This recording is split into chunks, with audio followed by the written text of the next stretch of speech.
გამარჯობა, თქვენ უყურებთ ქრონიკას 14 საათზე ახალ ამბებს. ლევან ჩხაიძე გაგაცნობთ ნატოს გენერალური მდივანი საქართველოში ჩამოდის მოახლოებული არჩევნები, რუსეთთან ურთიერთობა, რეგიონული უსაფრთხოება და საქართველოს ნატოში ინტეგრაცია. ამ კითხვებზე ნატოს გენერალურმა მდივანმა ჩიკაგოს სამიტის შემდეგ პირველი ინტერვიუ ტელეკომპანია იმედს მისცა. როგორ აფასებს ანდერს ფოგ რასმუსენი საქართველოში ჩამოსვლამდე ნატოს საქართველოს ურთიერთობებში შემდგომი წინსვლის შესაძლებლობებს. ანდერს ფოგ რასმუსენს ქრონიკის ევროპის ბიუროს ჟურნალისტი სოფო ზურაბიანი ესაუბრა. მოახლოებული არჩევნები საქართველოში, რუსეთთან ურთიერთობა, ნატოს გაფართოება, რეგიონალური უსაფრთხოება, ავღანეთი და სირია. ყველა მნიშვნელოვან თემაზე ნატოს გენერალური მდივნის ექსკლუზიური პასუხები ტელეკომპანია იმედის შეკითხვებზე.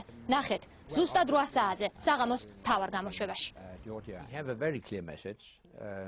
ჩვენი გზავნილი ძალიან ნათელია. მივესალმებით იმ პროგრესს, რომელსაც საქართველოს ბოლო წლებში მიაღწია და მხარს უჭერთ რეფორმებს, რომელიც ახლაც გრძელდება თქვენს ქვეყანაში. ამის გათვალისწინებით საქართველოს საპარლამენტო და 2013 წლის საპრეზიდენტო არჩევნები არის მნიშვნელოვანი. უფრო მეტიც ის ტესტია.